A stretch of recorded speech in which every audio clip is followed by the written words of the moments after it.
Vocês perceberam que nós estamos com mais um componente no Ministério de Louvor, né? Ela veio direto lá de Nova Brasília. A Helena está cantando e cantando muito bem já, né? Graças a Deus. Que bom, glória a Deus por isso.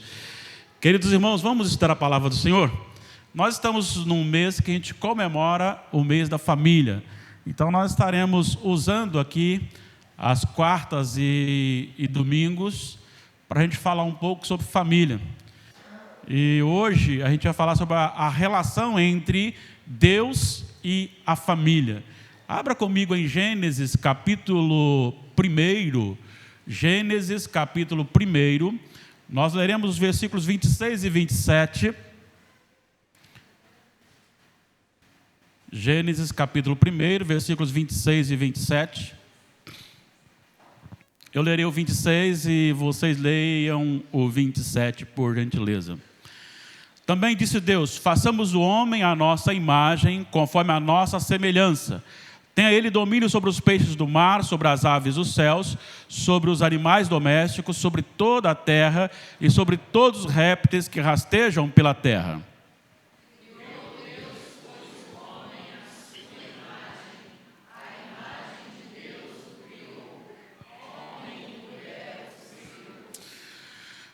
A relação entre Deus e a família. Eu quero hoje, espero fazer com pouco tempo, esta exposição dentro desse assunto, desse tema relacionado à palavra de Deus. E eu começo dizendo para você tem noção do que é a sua família no propósito de Deus?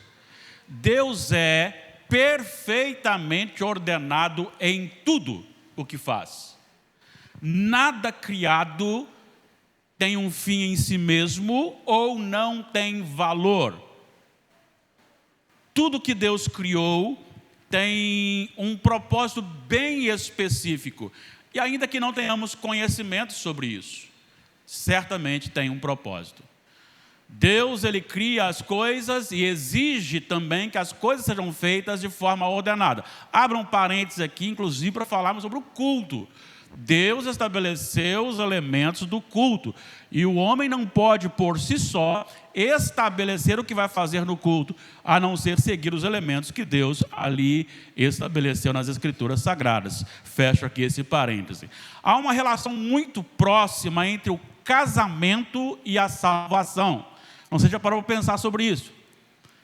A palavra de Deus nos ensina que o Senhor estabeleceu o casamento para mostrar, como uma analogia à salvação.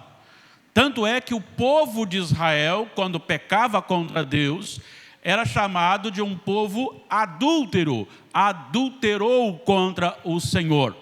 Quando nós vamos para Jesus e a igreja, ele é visto como noivo e a igreja como noiva.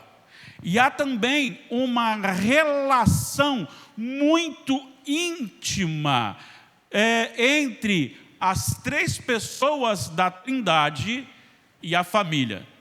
É isso que nós estaremos falando aqui um pouquinho sobre esta relação de Deus como três pessoas e a família. A primeira instrução aqui é que há uma diferenciação da obra da criação, isso nós aprendemos desde criança, aquilo que Deus criou quando Deus parou para criar o homem. E aí nós vemos que Deus, não há mais o registro de que Deus começou com a sua palavra, haja, haja, haja. Mas agora ele pegou da terra, do barro, e fez o homem, não o homem e a mulher. O homem e a mulher não são feitos do mesmo material inicial. Ele criou o primeiro Adão, capítulo 2, versículo 7, do barro, e lhe soprou nas narinas o fôlego de vida. Depois que Adão começou a dar nome a todas as coisas, a cumprir a sua missão, sendo então uma missão muito árdua, no sentido de Deus o fez de forma a necessitar de alguém. Então Deus vai criar a mulher e Deus cria de Adão, do homem, a mulher, tirando então uma de suas costelas e criando. Assim sendo, as três pessoas, elas similam de modo determinado a questão da família. Primeiro nós vemos aqui que o Senhor disse: façamos o homem à nossa imagem, conforme a nossa semelhança. Aqui está usando a primeira pessoa do plural. Ele não está dizendo a minha imagem, a minha semelhança. Ele está dizendo: não farei o homem, mas façamos. Envolvendo então as três pessoas da Trindade, o Pai, o Filho e o Espírito Santo. No versículo 2 do primeiro capítulo, você tem a informação de que ainda quando a terra estava vazia e sem forma, havia trevas sobre a face do abismo e o Espírito de Deus pairava sobre as águas. De tal maneira que, assim como de uma forma misteriosa e determinada, decretada, de uma forma que a gente não consegue vislumbrar, esclarecer com tanta facilidade, Deus é um só e Ele se apresenta em três pessoas: Deus, o Pai, o Filho e o Espírito Santo. Da mesma forma, Ele também, para formar a família, Ele cria primeiro o homem. Depois, Ele cria a mulher. E dos dois, Ele cria o filho ou filhos. Então a família, ela é composta de marido, mulher e filhos. Ou seja, três partes muito similares às três pessoas da Trindade. A razão desta criação não é simplesmente um fato em si, mas é uma determinação daquilo que Deus cria de um relacionamento. Assim como Ele tem um relacionamento entre as três pessoas, Pai, Filho e Espírito Santo, assim também Ele cria essas três partes para relacionamento. E Deus estabelece esse relacionamento de forma muito similar. Em Colossenses capítulo 1, versículos 13 a 17, vamos dar uma idinha lá, nós vimos o Espírito Santo aqui na criação, pairando sobre as águas, e nós temos em Colossenses capítulo 1, versículos 13 a 17, a seguinte afirmação: Ele, Deus, que é o Pai, se você quiser saber disso, é só voltar no versículo 12, dando graças ao Pai que vos fez idôneos, a parte que vos cabe da herança de santos na luz. Então, Ele, quer dizer, o Pai, nos libertou do império das trevas e nos transportou para o reino do Filho do seu amor, no qual temos a redenção, a remissão dos pecados. Este é a imagem do Deus invisível, o primogênito de toda a criação, pois nele foram criadas todas as coisas dos céus e sobre a terra, as visíveis e as invisíveis, serão tronos, serão soberanias, quer principados, quer potestades, tudo foi criado por meio dele e para ele. Ele é antes de todas as coisas, nele tudo subsiste. Então você tem aqui o Espírito Santo designado ainda lá na criação, você tem o Pai e você tem o Filho estabelecido, assim como Deus também cria o homem, cria a mulher, e dos dois sai e cria o filho ou filhos. Então você tem uma similaridade entre a Trindade e a família, propositalmente estabelecida por Deus. Mas também você tem uma similaridade nas funções, porque Deus é um só, e você tem o Pai como aquele que planeja, arquiteta toda a história até a eternidade, estabelecendo os detalhes, e nós podemos confirmar isso no Salmo 139. Vamos dar uma olhadinha aqui só para a gente confirmar. Salmo 139, os versículos 14 em diante. Graças te dou. Quero que vocês leiam comigo, aí vocês acabam dando uma animada aí também, né? Porque a gente fica sentado só ouvindo, falar assim um pouquinho melhor. Vamos ler então a partir do versículo 13. A partir do versículo 13 até o versículo 18. Vamos lá?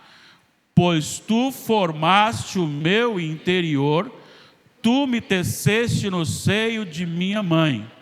Graças te dou, visto que por modo assombrosamente maravilhoso me formaste. As tuas obras são admiráveis, e a minha alma o sabe muito bem. Os meus ossos não te foram encobertos, quando no oculto fui formado e entretecido, como nas profundezas. Os teus olhos me viram a substância ainda informe, e no teu livro foram escritos todos os meus dias, cada um deles escrito e determinado, quando nenhum deles havia ainda. Que preciosos para mim, ó Deus, são os teus pensamentos. Se os contasse, excedem os grãos de areia. Contaria, sem jamais chegar ao fim. O que o salmista está dizendo é que para cada pessoa, Deus estabeleceu o dia da sua concepção, o dia do seu nascimento, todos os detalhes da sua vida e o dia da sua morte. E isto era tão profundo para o salmista, que ele diz assim: que preciosos para mim, versículo 17, ó Deus, são os teus pensamentos, e como é grande a soma deles. E essa expressão do versículo 18, se os contassem, excede os grãos de areia, contaria sem jamais chegar ao fim. A ideia aqui é, eu começo a contar, vou contando, chega a noite e eu me pego no sono. Aí amanhã eu acordo, continuo contando, até pegar o sono novamente. E assim constantemente, não chegaria ao final. Porque as obras de Deus são perfeitas. Se olharmos em Efésios capítulo 1, vamos dar uma viradinha lá, nós vemos também estabelecido papéis diferentes. Porque no versículo 3, capítulo 1 de Efésios, versículo 3 e 4, e parte do 5, você tem aqui estabelecido uma função, um papel estabelecido, regido, executado pelo Pai. Vamos lá? Bendito o Deus e Pai de nosso Senhor Jesus Cristo, que nos tem abençoado com toda a sorte de bênção espiritual nas regiões celestiais em Cristo, assim como nos escolheu antes da fundação do mundo, para sermos santos e irrepreensíveis perante Ele, e em amor nos predestinou para a adoção de filhos por meio de Jesus Cristo. Pode terminar. Segundo. E o 6. Para.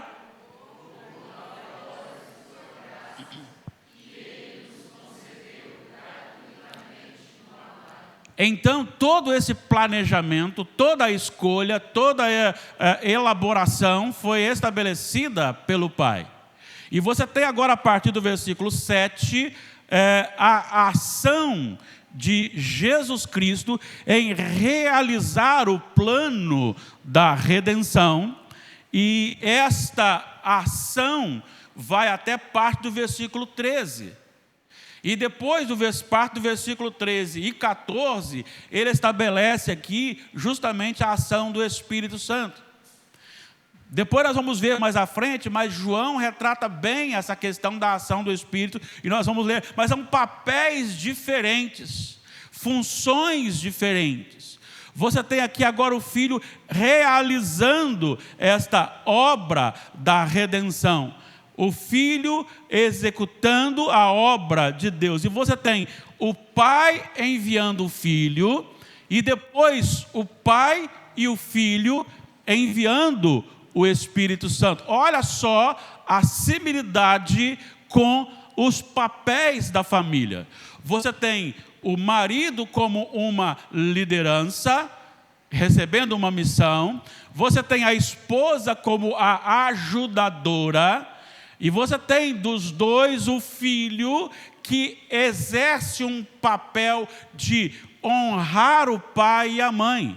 É mandamento. Qual é o quinto mandamento? Honrarás teu pai e tua mãe, para teres uma dilatada vida sobre a terra que o Senhor teu Deus te há de dar. Dá para falar agora? Vamos lá, quero ouvir. Honrarás.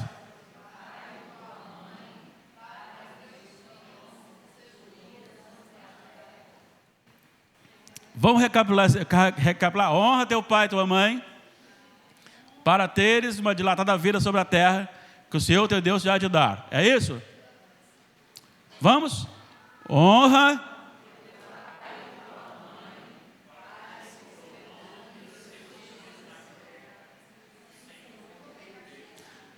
Pode ser prolongue, não tem problema não. Dilatada ou prolongada é a mesma coisa. É interessante porque de que forma que o filho honra o pai? De que forma que o pai lidera a casa? De que forma que a mãe ajuda? Cada um tem que exercer a sua função, o seu papel. A família foi estabelecida dessa forma. O marido não pode ser submisso. A esposa não pode ser liderança. E os filhos têm que honrar os seus pais. Agora, o marido deve liderar a sua casa como Cristo lidera a igreja. Liderança bíblica não é privilégio, é responsabilidade. Submissão não é ser mandada. Submissão é ajudar a desenvolver a missão que o homem recebeu.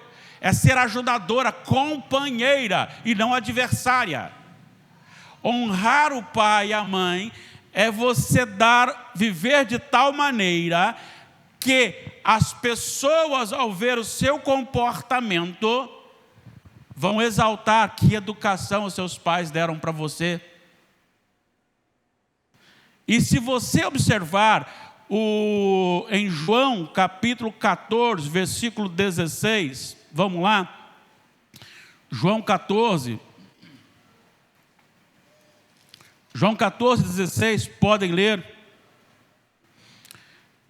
E eu rogarei ao Pai, e Ele vos dará outro Consolador, a fim de que esteja sem...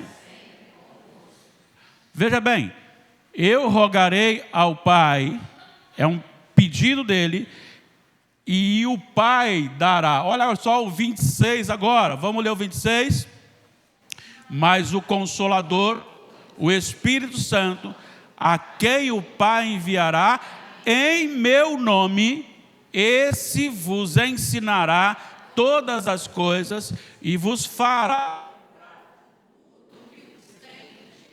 Agora, se você for para o versículo 16, o Espírito Santo, no versículo 14, ele tem uma função referente à obra redentora, apontando para Cristo. Capítulo 16 de João, versículo 14, 16, 14, vamos lá.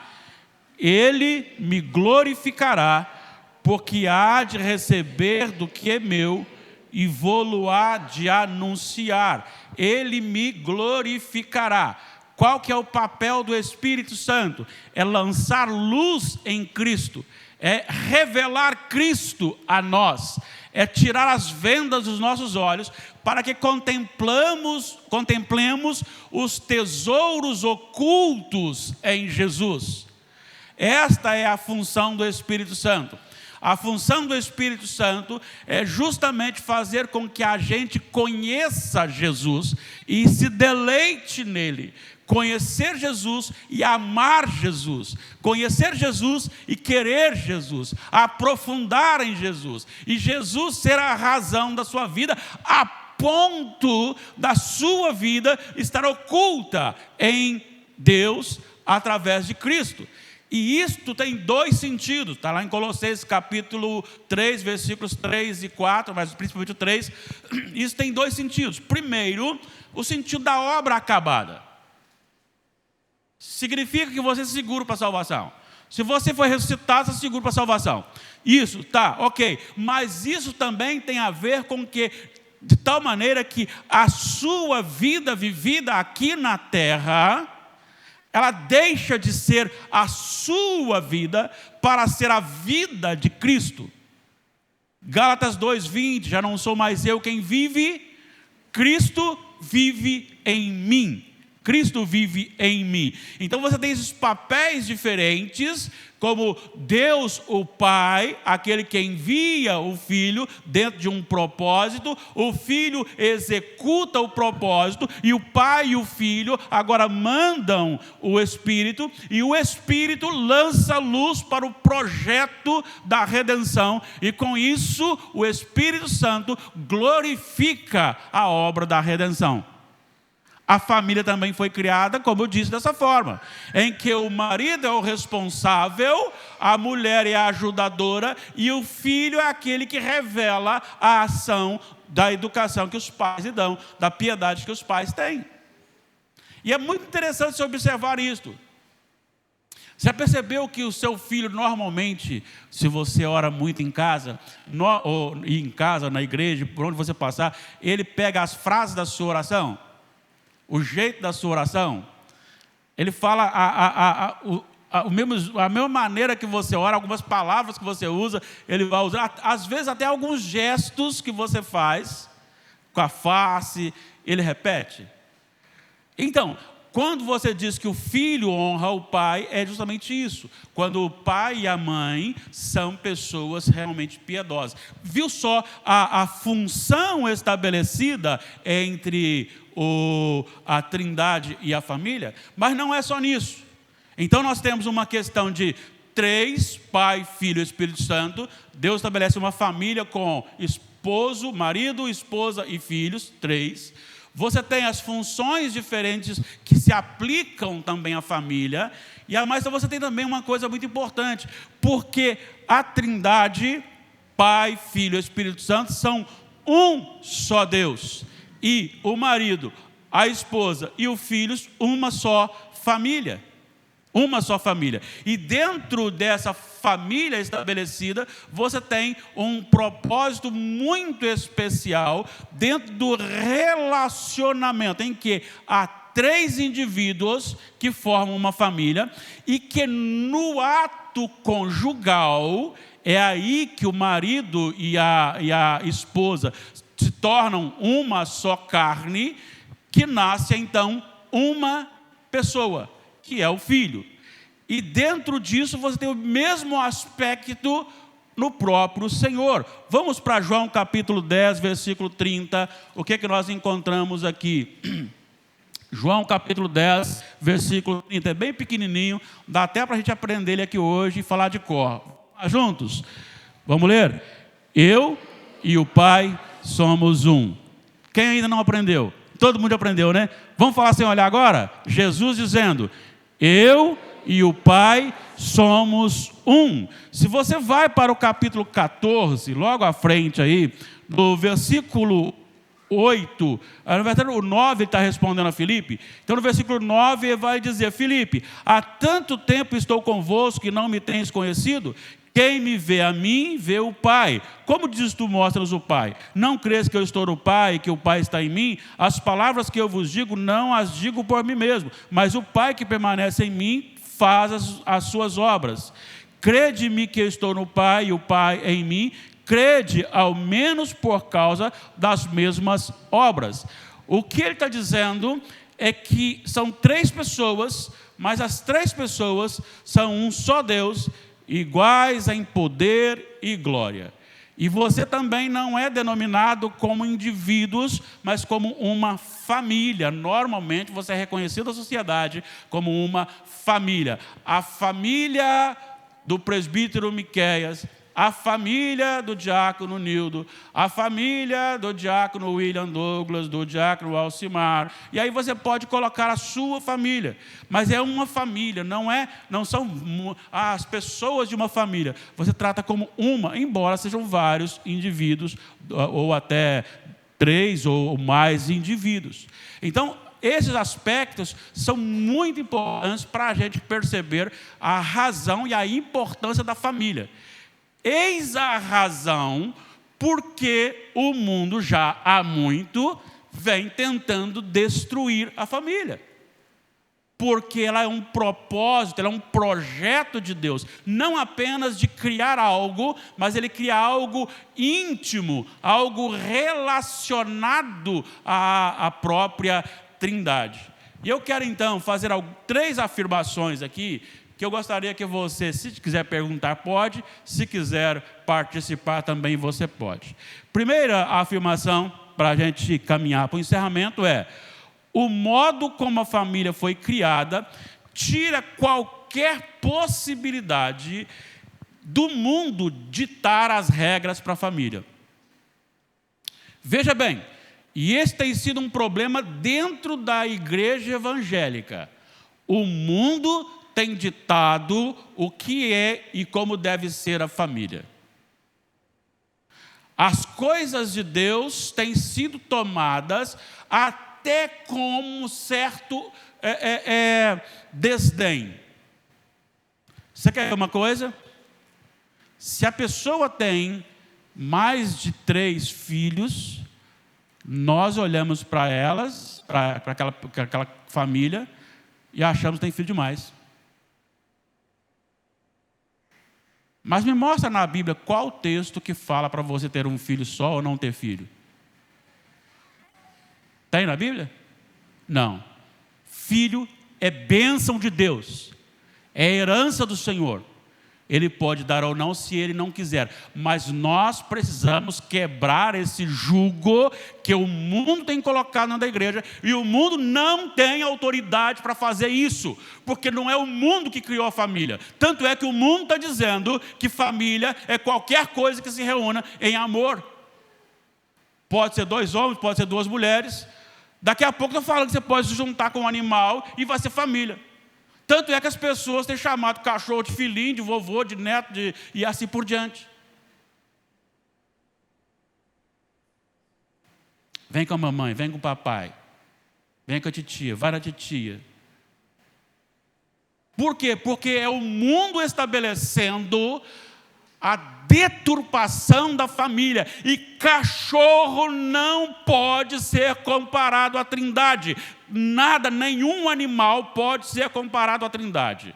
A única coisa que pode ser comparada à Trindade é você, marido, é você, mulher, e o seu filho ou os seus filhos. Esse é o princípio de Deus. Deus tem autoridade para colocar as regras para a família. Deus é aquele que estabelece a regra para a família. Deus pode, porque foi Ele que estabeleceu. Ele criou Adão, Ele criou Eva. Veja bem, aquele assunto você já sabe muito, né? Ele não criou 2 homens para Eva, não criou 2 Evas para Adão. Ele criou um homem e uma mulher, e destes nasce filhos. Ele não criou também 2 homens ou só 2 mulheres. Então Deus é a única autoridade para ditar as regras para a família. Ele é a única. A relação da família com Deus a torna extremamente séria. Creio que todos nós devemos pensar muito mais sobre esse assunto. E eu vou estabelecer algumas coisas. Primeira coisa que Deus estabeleceu e que o diabo tentou estragar: não está feliz? Larga. O Senhor Jesus disse para os fariseus, para aqueles que estavam questionando: não foi assim desde o princípio. Deus criou o homem e a mulher para que ambos se tornem uma só carne. Um só, não tem como dividir sem deixar de existir um. Porque se cortar, você não... dois, tudo bem. Mas agora um, não tem como se dividir, a não ser que você corte. Se cortou, deixou de existir. Essa ideia que tem invadido a igreja também é demoníaca. Deus estabeleceu o casamento e Ele disse: quem tem autoridade para separar o pastor Everson da Damares sou eu, quando eu recolher o pastor ou a Damares. Aquilo que Deus uniu, não o separe o homem. Mas tem um outro propósito, que é a fidelidade dentro deste propósito de similaridade com o Senhor. Porque se eu trair a minha esposa, eu estou quebrando as determinações daquele que tem toda a autoridade para a família. Se eu não executo o meu papel de liderança, deixa eu dizer uma coisa para nós aqui, maridos. Liderança não é você ditar tudo que vai acontecer, não. É você tomar a decisão. Mas se Deus colocou do seu lado alguém para lhe auxiliar, para lhe ajudar, então significa que você precisa, antes de tomar a sua decisão, sentar-se com a sua esposa e começar a conversar sobre o assunto. Minha esposa, eu estou pensando em fazer isto, isto, isto e isto. O que você acha? Ouça. Se o argumento dela não é bom, então tome aquela decisão que você acha que dá certa. Se o argumento dela é bom, então deixe tomar aquilo que você acha que vai dar certo e tome no que ela falou. Mas você precisa ouvir. Por que razão? Porque Deus não precisava se revelar em três pessoas. Ele se revelou em três pessoas para dizer que nós também precisamos relacionar numa relação de interdependência. Então, ouça. Mulheres, esposas, não queiram assumir o papel do marido, não imponha sobre ele, mas sejam servas cristãs verdadeiras, mulheres de verdade, mulheres que vão fazer a obra do Senhor, mulheres que vão servir ao Senhor, que vão fazer com que o marido seja mais crente, o marido seja mais fiel ao Senhor, e juntos façam que os filhos sejam espelhos tementes a Deus. A terceira, para a gente encerrar aqui, essa é mais séria. Então se prepare. Se prepare, porque essa é mais séria. Eu vou até tomar um pouquinho de água aqui, porque essa é muito séria. Eu disse que o único que tem autoridade para ditar regras para a família é o autor da família, é Deus. Então o mundo não tem nada que dar pitaco aqui. E eu, como crente, digo não para o mundo. Ainda que pareça algo estranho, fico lá para trás, não tem problema. Fico com a palavra, fico com Deus. Segundo, esta relação de Deus com a Trindade me faz repensar os meus atos diante de Deus, em obediência como família. Mas agora, está bem preparado? Vamos lá.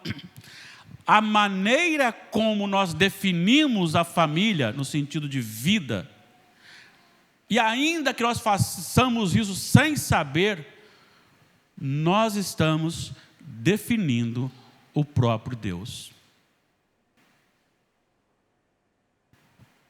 Percebeu como que é sério? Vou repetir.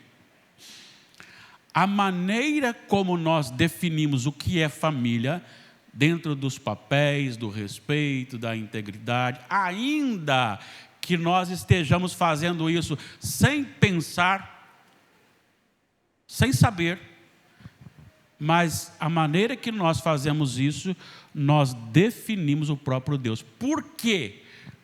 Porque nós fomos criados como família dentro de um modelo das 3 pessoas da Trindade.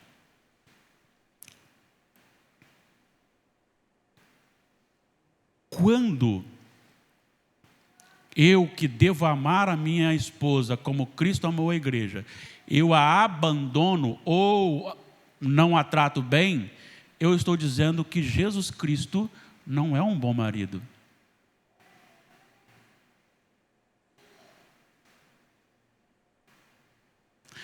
Quando a esposa não é submissa, ela está dizendo que a igreja de Cristo, não é a igreja visível não, a verdadeira igreja, aquela que está no meio da visível.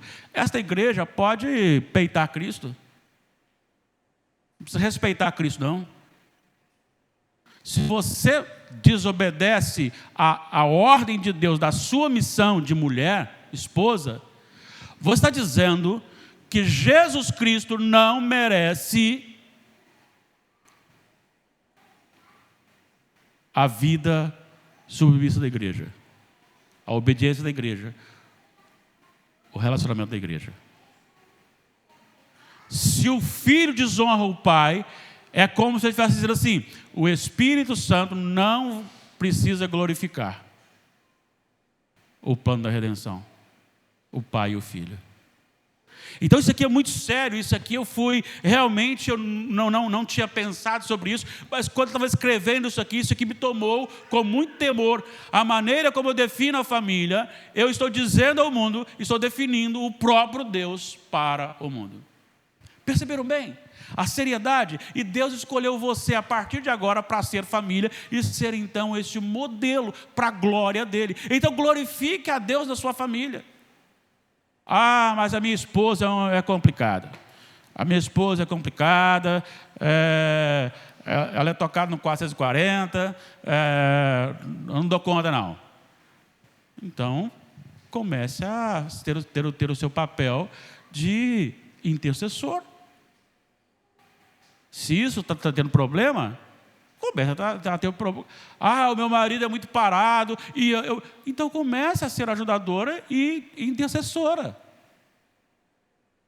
Se os filhos olham para o pai, não, eu vou começar a honrar os meus pais a partir de agora. Eu preciso honrar os meus pais. Vamos começar a fazer isso. Vamos valorizar aquilo que Deus colocou sobre nós. Lembre-se, sabe por que a Damares teve a sorte de ter casado comigo? É porque eu sou imperfeito. E aí Deus dá a ela a oportunidade de desenvolver a sua piedade, o fruto do Espírito. Porque se ela casasse e eu fosse perfeito, ela não precisava ser paciente, longânima, me amar. Se ela fosse perfeita, eu não precisava usar graça com ela. Mas Deus me dá o exercício do fruto do Espírito dentro da minha casa. Isso serve para todos. Isso serve para todos. É claro, tem hora que você esquece o Espírito, aí começa a vir as carnes, né? Aí você lembra que a carne está muito cara, você volta para o Espírito, que é melhor, né? E o preço é caro, né? O preço da carne cobra caro. Mas é por isso que Deus nos dá pessoas imperfeitas e nos dão imperfeitos para pessoas crentes, para que cada um possa desenvolver o fruto do Espírito. Sabe aquele momento que você foi grosseiro e depois você chega e fala: não, me perdoe, eu não devia ter falado isso. E a pessoa está disposta a perdoar, aí depois a pessoa vem e você está disposto a perdoar. Este é o relacionamento. É claro que esta visão da família, depois da queda, essa família ficou corrompida. Ela não vai se parecer perfeitamente com a Trindade, mas ela tem as mesmas aplicações da Trindade. Então pense nisso. E eu encerro então com essa pergunta: a sua família, o que revela de Deus? O que a sua família revela sobre Deus? Meu comportamento como marido e pai, comportamento da Damares como esposa e mãe, comportamento do William, da Natália e da Ana Júlia como filhos, que depois que você tem que entra na família é filho também, né, Natália? É filho também. Tanto o William lá do Natanael e Helena, como a Natália, nosso aqui, é filha também. Qual o relacionamento, o que eu tenho pregado para os outros? Muito bem.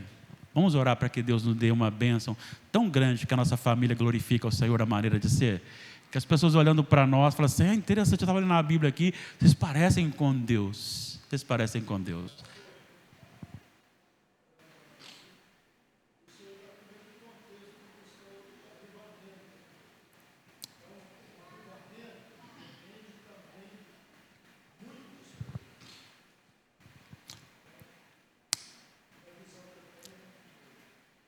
Para quem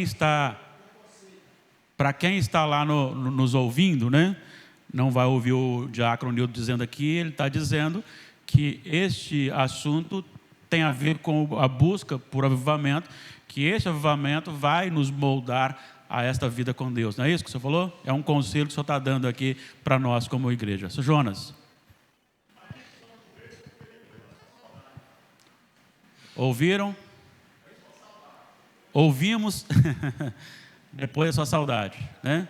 Por mais difícil que o relacionamento, em alguns momentos do relacionamento,